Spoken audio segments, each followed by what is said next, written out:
Ada yang hilang dan juga ada yang pulang tinggal mayat. Ngintip dari lubang, cuma bisa diem ngeliatin bayi itu mati depan matanya sendiri. Gila sih ini nih ceritanya. Ini kejem banget teman-teman semua. Gue sampai pengen nangis juga.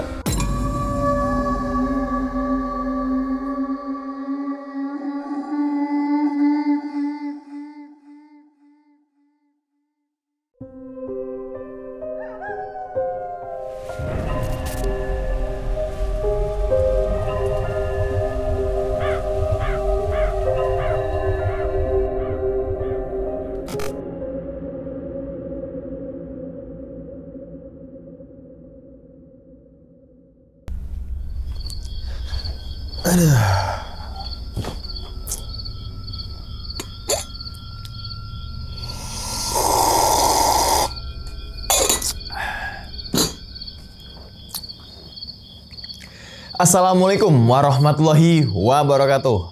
Kembali lagi bersama gue Sumar Adi Wijaya atau biasa dipanggil Umang dalam segmen Ngopi Horor. Pada video kali ini gue akan membawakan sebuah cerita yang bikin gue sedih, emosi, merinding, sekaligus nahan air mata gitu.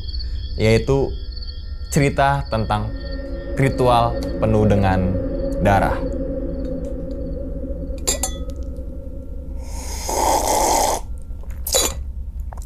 Kita langsung masuk aja ke dalam ceritanya. Kisah ini menceritakan tentang seorang perempuan yang bernama Itoh Nurasih. Nah, perempuan ini yang sangat cantik banget. Yang dulu terjebak sama seorang laki-laki di desanya yang bernama Sugih. Nah, sampai akhirnya dia tuh terjerumus ke jalan setan, yaitu jalan iblis Hustal. Setelah berhasil bertahan hidup, Itoh justru makin memperdalam ilmu hitamnya dan bikin ritual-ritual sadis demi hidup abadi, yaitu ritual tumbal janin. Gak cuma dia, sekarang giliran si Bagas, keturunan dari sebuah keluarga di desa Rangkaspuna, yang harus berjuang di antara gila dan juga waras. Demi nyelamatin anaknya, dia ini ngerelain segala-galanya dan sampai terpaksa nurut sama Ni Itoh yang udah sesat buat nyari tumbal baru. Di sini bakal ada darah, bakal juga ada ketakutan, dan bakal ada kematian di sini. Jadi gini, teman-teman semua, dulu ada cewek cantik namanya si Itoh. Nah, nama panjangnya itu Marsitoh Nurasih. Dan cantiknya ini ampun-ampunan dah. Bikin semua orang dari tua sampai muda ini terpesona tuh dengan kecantikan si Itoh. Nah, entah ini berkah atau malah musibah ya. Soalnya kecantikannya ini bikin juragan kaya raya bernama Sugih Kastaji ngincer dia buat dijadiin istri kedua. Salah. Nah, demi dapat anak cowok penerus hartanya. Dan Itoh terpaksa nikah tuh sama si Sugih. Karena apa? Karena mau nyelamatin ibunya. Apalagi bapaknya itu mati secara misterius. Yang katanya gara-gara si Sugih. Tapi ternyata rumah tangga mereka bener-bener kayak neraka. Dua anak cewek Itoh ini mati dan dijadikan tumbal pesugihan sama si Sugih. Demi dapat anak cowok, Itoh dipaksa tuh terus dilayani. Dan karena dukun ini bilang cuma dia yang bisa ngelahirin anak laki-laki buat si Sugih. Sampai akhirnya Itoh ini dapat bisikan dari iblis Hustal tuh. Untuk apa sih? Untuk suruh Sugih dengan cara lebih sadis tuh. Dan setelah Sugih ini tewas, Itoh malah makin trauma tuh. Mentalnya hancur. Orang-orang yang nganggap dia itu udah nggak waras lagi gitu. Nah, dan sebelum emaknya ini meninggal ya, dia ini sempet tuh nitip pesan jalan ke arah timur supaya dendam sama luka hati bisa terbayar.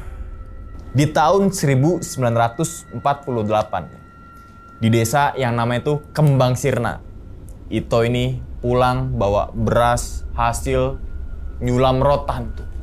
Dan emaknya yang bernama Maratna itu ngomel. Kenapa? Soal kiriman beras dari anak buahnya si Sugi yang tiba-tiba ditaruh di depan rumah mereka. Nah, Maratnya sebenarnya ini khawatir karena Sugi ini masih ngebet nikahin si Ito. Tapi Ito tetap keras kepala tuh dan gak mau dijadiin istri kedua. Dia ngerasa semua cowok yang deketin dia nasibnya selalu tragis. Ada yang hilang dan juga ada yang pulang tinggal mayat. Bah, gila gak tuh? Jadi makin ribet lah pikirannya gitu. Nah, malamnya si Suryadi, temen masa kecilnya si Ito, datang tuh bawain kayu bakar gitu kan. Dan mereka berdua ini ngobrol tuh. Dan tiba-tiba ada suara gagap dan gerakan mencurigakan di sekitar rumah. Suryadi ini langsung curiga gitu kan. Dan bener aja teman-teman, dia ngelihat ada cowok berbaju hitam masuk lewat jendela kamar si Ito. Terus nyiram cairan aneh ke lemari sama kasurnya. Suryadi ini langsung ngasih tahu tuh ke Ito dan juga sama Maratna. Tapi malah dikira lebay lah, apalah. Padahal feeling Suryadi itu bilang itu bukan maling biasa.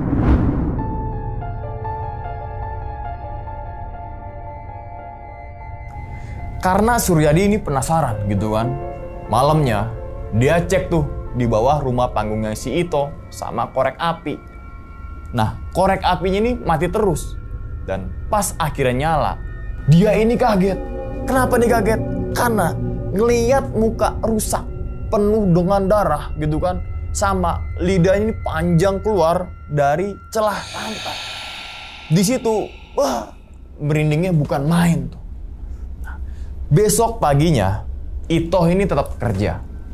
Dan meskipun Maratna ini ketakutan, pas di tempat kerja, teman-temannya itu sampai heran gitu kan.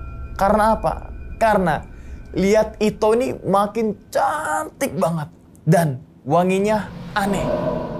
Padahal baru semalam abis diincer orang misterius. Nih Rahayu, bosnya si Ito ini juga curiga banget tuh sama bau yang dikeluarin dari badannya si Ito. Kayak ngingetin kejadian semalam gitu. Hari itu Maratna itu jatuh sakit teman-teman. Dan Ito ngerawat beliau. Dan malamnya si Sugi ini datang ke rumah bawa buah sama obat tuh. Aneh. Padahal Ito sebelumnya muak sama si Sugi. Sekarang malah kelihatan kayak luluh banget. Sugi ini janji bakal bantu Maratna sembuh asalkan Ito mau nerima lamarannya. Nah, Suryadi yang ngintai dari luar gitu kan, malah lihat cowok lain lagi di samping rumahnya. Pas dilihat, ternyata itu sosok yang mukanya hancur kemarin. Lidah itu panjang ya, panjang banget tuh. Pokoknya kalau kita lihat, ngeri banget lah pokoknya. Bahkan nih teman-teman semua, sempet narik kaki Suryadi sampai jatuh tuh. Bah gitu kan. Dan parahnya, pas Suryadi lagi panik gitu kan, ada benda keras nimpuk dari kepala itu. Bah! Dan pas nengok, Sugi lagi senyum-senyum sambil ngerangkul Ito di dalam rumah tuh. Suryadi yang tadinya mau nyelamatin Ito sama Maratna malah dikeroyok sama anak buahnya Sugi tuh. Brak-brak gitu kan. Dan terus dibuang ke sungai. Tapi ternyata teman-teman semua, dia ini selamat. Karena diseret sama kakek misterius ke gubuk reot untuk ditolong. Dan 3 hari kemudian, warga desa ini heboh banget. Karena juragan Sugi bagi-bagi beras sama duit ke warga. Biar apa sih? Nah, ini nih. Biar mereka datang ke pernikahannya sama Ito. Rumah Maratna dirombak tuh gede-gedean. Buat apa sih? Ya buat hajatan itu. Sementara Maratna sendiri cuma bisa kedip doang. Gak bisa gerak. Kenapa gak bisa gerak? Karena badannya ini udah setengah lumpuh. Pas acara nikah berlangsung, Sugi ini kayak dapet jackpot teman-teman semua. Yaitu berhasil resmiin Ito jadi istrinya. Semua warga ini ngerayain. Pestanya ini rame banget pokoknya. Sugi ini makin jumawa gitu kan. Bilang ke Ito bakal pindah ke rumah yang lebih megah yang disediain buat dia. Dan sementara Maratna bakal diurus sama anak buahnya si Sugi.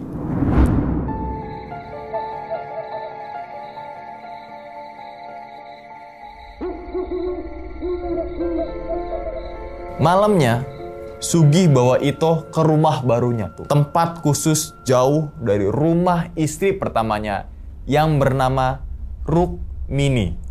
Nah, Sugi bahkan siapin ritual-ritual aneh. Nyuruh Ito itu mandi air bunga. Untuk apa? Untuk makin harum. Katanya. Padahal bawa-bawa mantra segala tuh. Mandiin sambil gitu dah. Nah, di kamar Ito ini ngerasa aneh teman-teman semua. Karena bukan cuma si Sugi yang ada di situ. Tapi ada sosok lain. Cowoknya ini ya, mukanya ini hancur. Lidahnya panjang, netesin darah. Dan berdiri di pojokan sambil ngeliatin. Ki Jagaraksa, dukun yang bantu si Sugi, juga muncul di situ. Dan dia ini bilang, Ito adalah persembahan sempurna buat ritual balut jiwo. Biar si Sugi dapet anak laki-laki dan kekayaannya ini makin gila-gilaan tuh. Di sisi lain, Suryadi yang sempat dibuang ke sungai akhirnya bangun lagi berkat ditolong kakek bernama Sarmadi. Dan Sarmadi ini bilang, Sugi dan Ki Jagaraksa itu bejat. Dan Ito sekarang udah bukan lagi Ito yang dia kenal sejak kecil. Sarmadi ini ngasih tahu tuh kalau satu-satunya cara untuk nyelamatin Ito dan juga Mak Ratna adalah pakai ramuan bunga kering yang harus diminum. Minumnya kayak gini nih, minum dulu ya, aus. Suryadi langsung balik tuh ke rumahnya Mak Ratna dan berhasil ngasih ramuan itu ke Mak Ito. Sampai-sampai Mak Ratna ini muntah belatung dan darahnya itu busuk teman-teman semua. Pokoknya ngeri banget dah. Nah, Mak Ratna ini ya cerita nih, kalau Sugi main sama Ki Jagaraksa, bapaknya Sarmadi itu ya. Buat apa?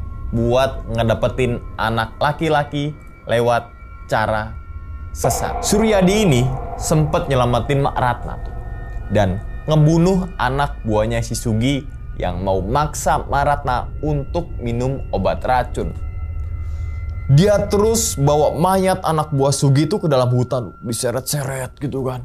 Dan di situ ketemu lagi sama Sarmadi yang ternyata punya niat jahat sendiri.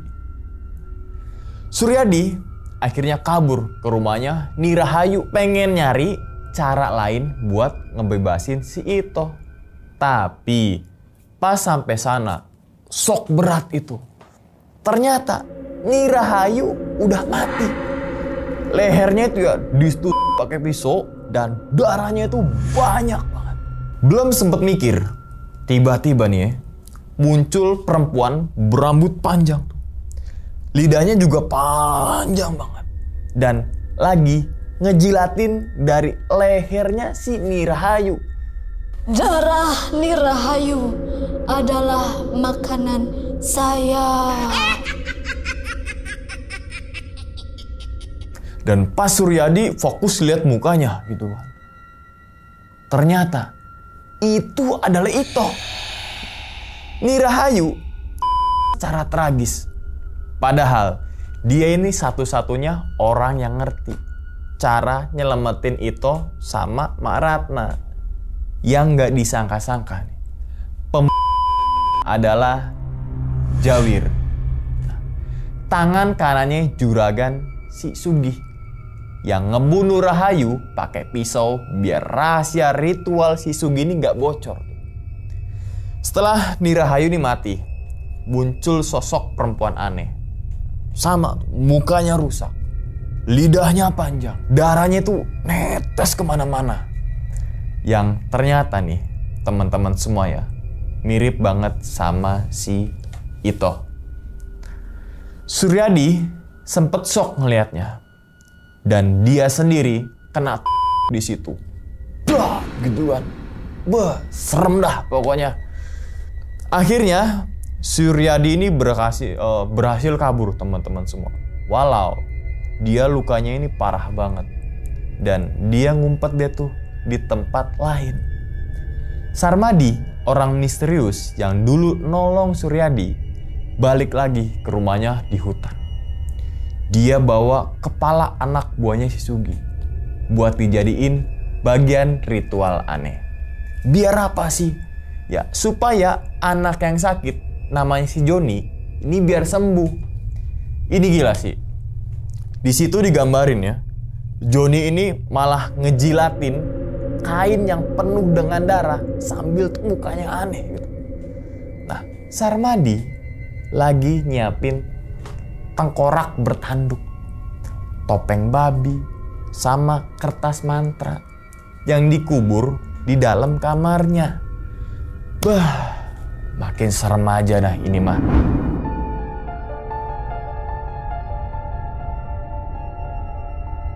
Beberapa bulan kemudian, Itoh ini udah hamil besar gitu. Dan Sugih ini girang banget nunggu anaknya lahiran dan berharap dapet anak cowok penerus. Nah, Itoh ini ngerasa ya, tiap bangun pagi badannya tuh kayak habis dipakai gitu kan. Tapi bukan sama manusia. Setiap kali nanya selalu ditutupin sama dukun beranak bernama Nimidah. Nah, Nimidah yang ngerawat si Itoh itu sebenarnya udah ketakutan. Soalnya di balik ritual Sugih sama Ki Jagaraksa, ternyata ada tumbal bayi yang harus dikorbankan. Pas Itoh mau lahiran, situasi ini semakin kacau.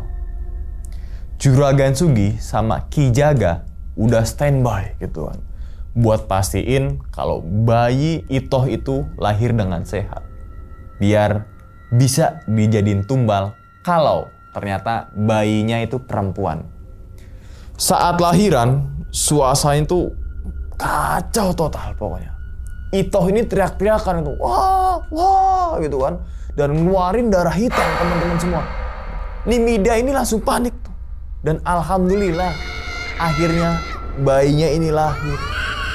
Dan ternyata bayinya perempuan. Sugih ini langsung shock. Wah, kenapa? Karena takut harus ngulang ritualnya lagi. Dan Ki Jaga ini kan senang banget gitu kan. Karena ini artinya bayi perempuan bisa dijadiin persembahan manggil iblis Huskal. Untuk apa? Untuk kekuasaan Sugih makin langgeng. Bah, buset deh ya, ini gila banget sih. Bayi baru lahir, mau dijadiin tumbal. Nah, Suryadi yang ngintip dari lubang jendela gitu kan, ngelihat semua kejadian itu, sampai meledak-ledak tuh emosinya. Dan dia ini bilang kalau Sugih adalah tapi baru mau nyelamatin si Itoh, ketahuan itu sama si Jawir. Dan yang langsung nempelin golok ke perutnya si Suryadi tuh. Di saat bersamaan muncul seseorang bawa karung putih tuh. Dan ternyata isinya ini tengkorak bertanduk dan juga topeng babi. persis barang-barang ritual Ki Jaga sebelumnya. Nah, ini nih yang bikin makin ngeri dan misteri ini makin numpuk gitu.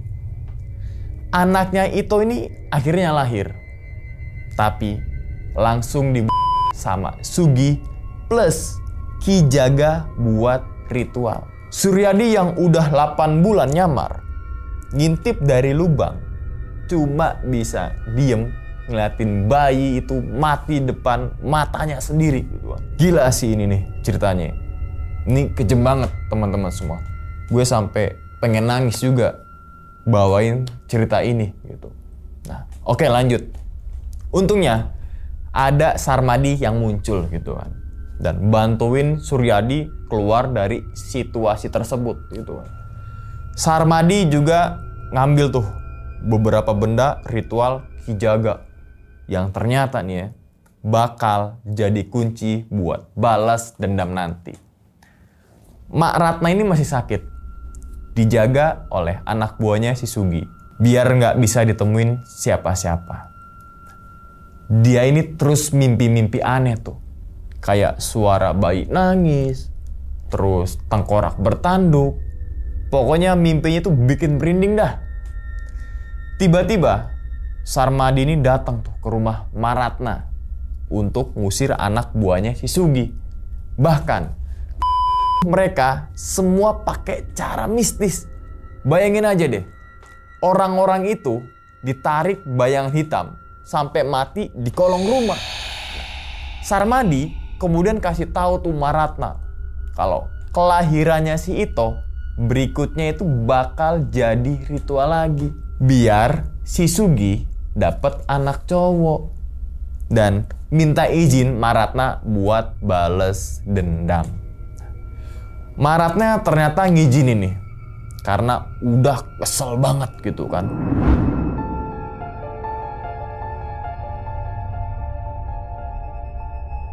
Beberapa bulan kemudian, Ito ini hamil lagi teman-teman semua. Dan singkat cerita, pas mau lahiran, ritual gila Ki Jaga dan Sugi diulang lagi. Sugi ini ya terobsesi dengan dapat anak cowok gitu. Biar apa? Biar kekayaan itu langgeng. Tapi pas bayi lahir, ternyata perempuan lagi. Sugi makin stres gitu kan. Dan Ki Jaga tetap paksa dijadikan si bayi ini tumbal ke iblis Huskal. Bayinya ini langsung dimasukin ke kendi buat dikorbankan. Dan darahnya itu dihisap tuh. Dan si Suryadi yang masih mantau dari lubang jendela makin gregetan gitu kan. Tapi lagi dan lagi belum bisa nyelamatin si Ito. Ito yang hancur mentalnya karena dipaksa terus sama si Sugi, tiap malam selalu dipakai gitu kan, atau dijadiin pemuas gitu biar si Ito ini hamil lagi gitu kan. Dan pastinya ya sakit hati plus trauma, dan akhirnya bikin Ito bener-bener berubah jadi kayak bukan manusia lagi. Sampai pas Jawir, anak buah si Sugi ini nyoba maksa tidur bareng sama si Ito. Dia malah kejebak. Ito ini pura-pura mau. Pas Jawirin buka baju dan lengan, langsung tuh berkali-kali tuh. Cerak, cerak, cerak. Bahkan sampai mukanya bentuk huruf X. Cerak, cerak, bah. Sadis ini cerita, sadis. Oke, kita lanjut lagi. Bu Rukmini, istri pertama si Sugi, sebenarnya juga kesal. Akhirnya bantu Ito dan juga Mbak Ratna buat balas dendam. Dia ini dikasih kode sama Sarmadi supaya rencana mereka jalan terus tuh. Sementara si Sugi lagi sibuk di rumah Ki Jaga. Sarmadi sendiri di tempat lain tuh, gantung Ki Jaga di rumahnya sambil bilang dendamnya bakal kelar malam ini. Dan sementara anaknya, yaitu si Joni, bahkan minum darah Ki Jaga. Bah, ini udah level ritualnya tuh wedan banget teman-teman. Juragan Sugih yang balik ke rumah Mak Ratna ngamuk tuh pas tahu semua itu berantakan. Dia Mak Ratna pakai racun, terus mau dihabisi sama Suryadi. Mereka ini berantem teman-teman. Golok ini beradu, drang. Nah, Juragan Sugih kena di perut sama Suryadi tuh. Dan tapi belum sempet lega, tiba-tiba ada orang misterius leher Suryadi dari belakang tuh. Ini muncrat kemana-mana. Lantas, bagaimana nasib Suryadi selanjutnya?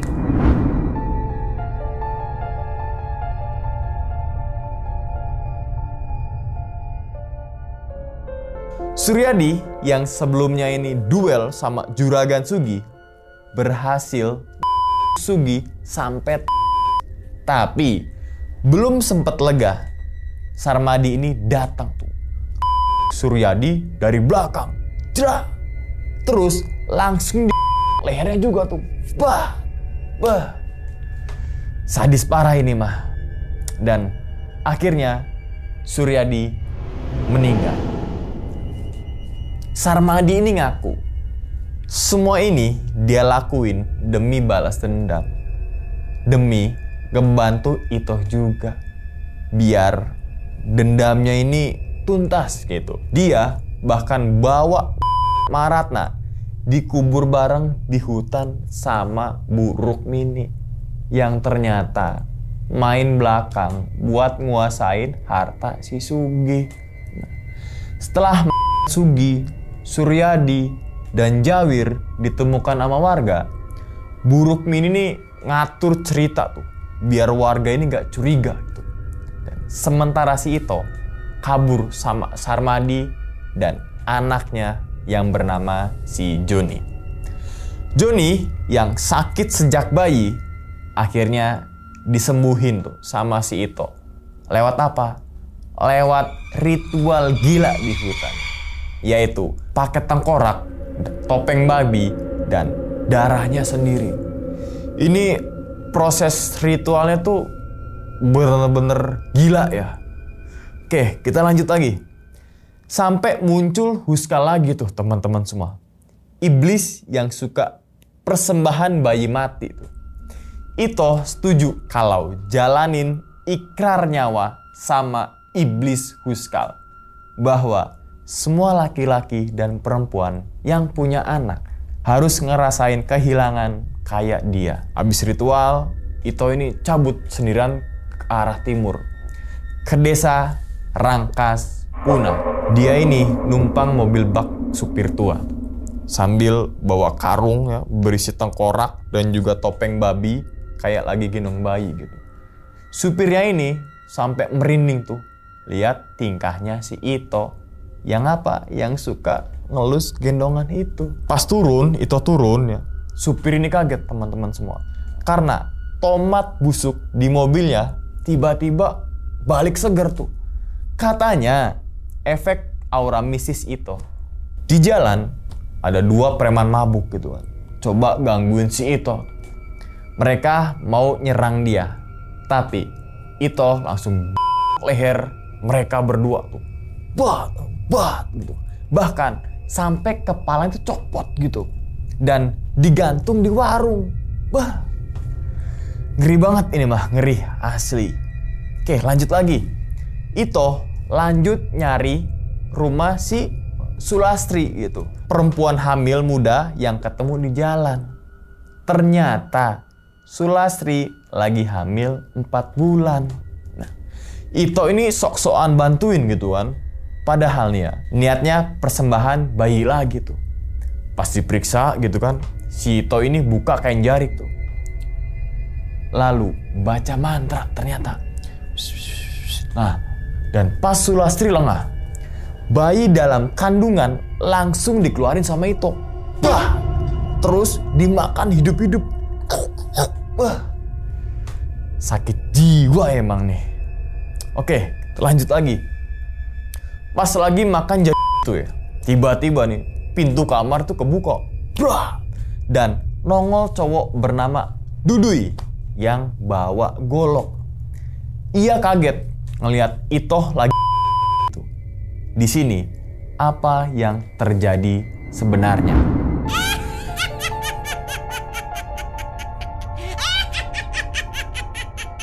Itoh sekarang makin pede tuh setelah sukses memakan di desa Rangkaspuna. Korban pertamanya udah dihabisin. Dan sekarang dia resmi diterima warga sebagai dukun beranak. Padahal aslinya ya bener-bener gila gitu. Karena ritual ini makin sadis.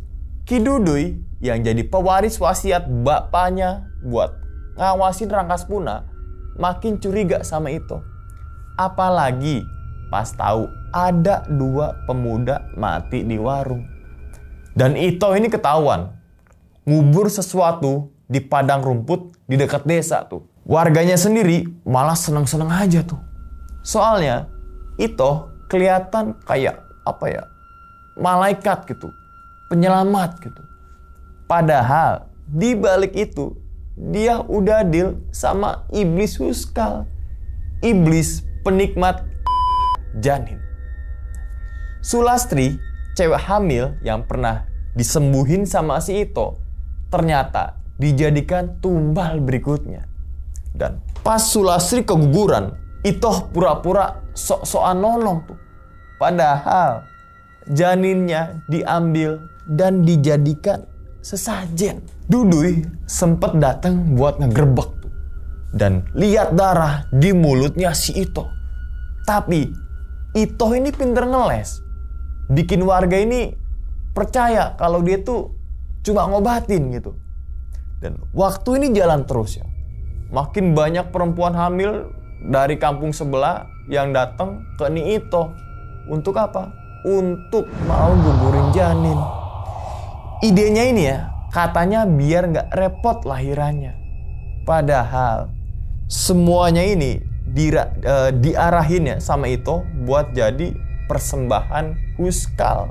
Setiap selesai nanganin pasien gitu kan, Itoh ini makan sebagian bayi itu tuh. Lalu sisanya dikubur bareng sesajen. Sambil dia ini mantra-mantra. Biar apa sih? Biar hidupnya ini awet dan sakti gitu. Wah, makin ngeri sih ini mah. Singkat cerita, 10 tahun berlalu, Rangkaspuna berubah jadi desa mati. Tanahnya itu tandus, ternaknya mati, hujan juga nggak turun-turun.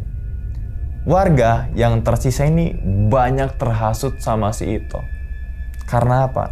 Karena dia kelihatan awet muda dan cantik banget. Meskipun umur udah nambah gitu. Satu-satunya yang masih waras cuma Duduy sama si Jaka. Mereka ini tahu kalau semua bencana ini sumbernya adalah di Ni Itoh. Istri si Duduy, yaitu si Ayu, sakit aneh di bagian perutnya sampai belatungan. Anak mereka, si Bagas, juga mulai aneh tuh tingkahnya karena sering main ke rumahnya si Itoh. Duduy ini makin stres karena wasiat bapaknya, Ki Langsamana, ternyata benar semua. Duduy coba narik Bagas pulang gitu. Tapi malah ketahuan kalau Bagas sering diajak main ke rumah si Itoh bareng anak-anak yang lain. Dan sementara si Ki Jaka juga keseret tuh karena istrinya Sulastri gak bisa hamil sejak keguguran bareng si Itoh. Mereka berdua debat, marah-marah, sampai berantem fisik lah, dan bawa-bawa golok tuh. Yang mereka nggak tahu dari kejauhannya muncul orang misterius ngintip lewat jendela gitu kan. Dan kondisinya mulutnya itu berdarah dan katanya tahu rahasia kelam 10 tahun lalu pas Itoh pertama kali datang ke Rangkaspuna. Siapa sih orang ini sebenarnya? Oke, kita lanjut lagi. Sementara Ki Duduy makin putus asa tuh. Lihat desa Rangkaspuna makin rusak. Dia sadar, dia cuma bisa nyaksiin semua sesuai dengan pesan bapaknya, yaitu Ki Langsamana. Anaknya, si Bagas ini juga makin gak bisa diselamatin karena udah kepincut sama Nyi Ito yang makin kuat aja tuh ngejaring warga lewat ritual-ritual sesatnya. Waktu berlalu ya, dan Bagas sekarang udah remaja gitu. Tapi dia makin jauh ke bawah pengaruh Nyi Ito. Bahkan di satu malam dia ini nyembelih kambing. Untuk apa sih? Untuk ngambil jantungnya. Terus dibawa ke Nyi Ito buat dijadiin persembahan.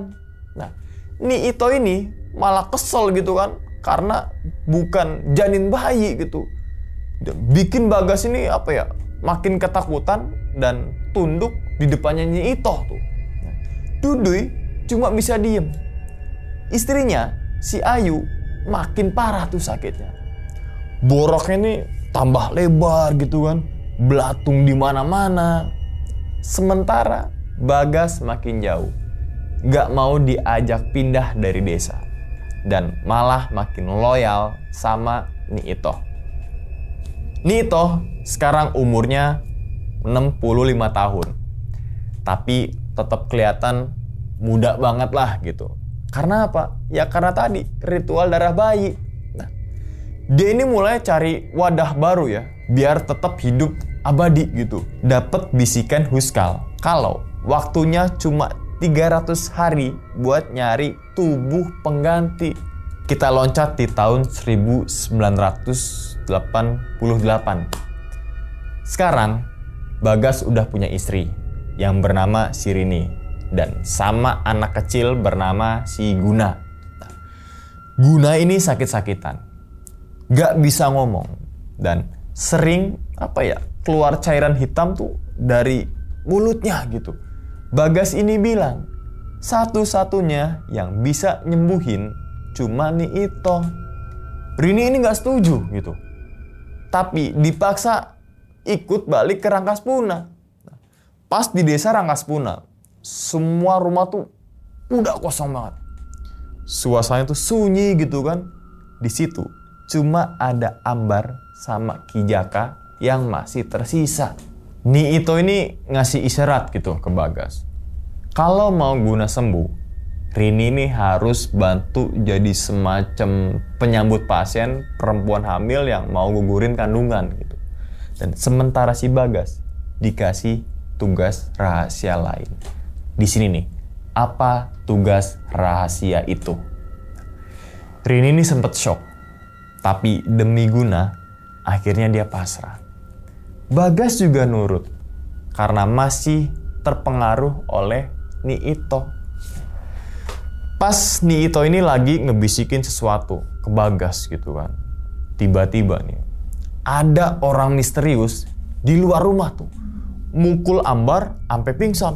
Brah gitu kan. Nyi Ito ngerasa ada yang gak beres. Di sini, apa yang sebenarnya terjadi?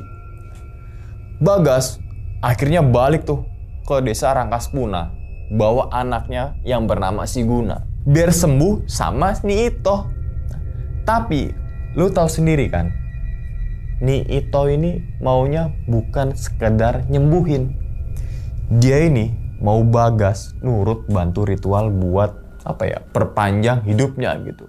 Yaitu cari perempuan wadah raga baru.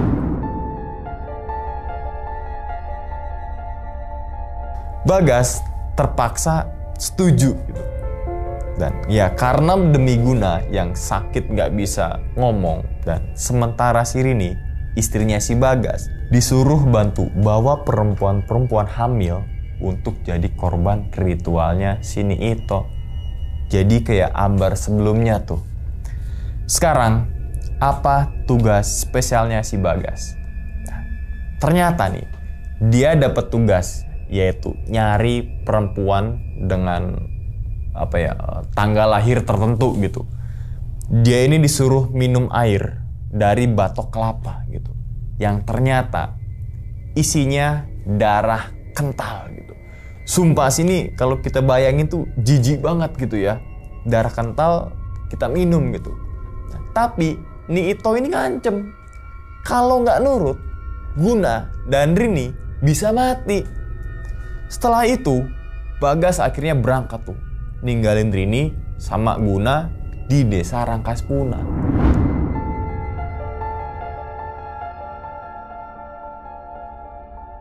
40 hari kemudian nih, si Bagas ini keliling kota tuh buat nyari target gitu kan. Dia ini ngelamar kerja di studio foto gitu kan. Biar apa sih? Ya biar bisa deketin banyak perempuan gitu kan. Kebetulan dia ini ketemu sama si Weda tuh. Model yang sangat terkenal, dan ternyata Weda lahir di tanggal persis yang diminta Ito. Bagas ini langsung mikir, ini dia nih perempuan yang dimaksud gitu kan. Dia ini langsung tuh mulai deketin si Weda tuh. Jadi asistennya Parano di studio gitu. Dan sampai akhirnya dipercaya banget teman-teman semua.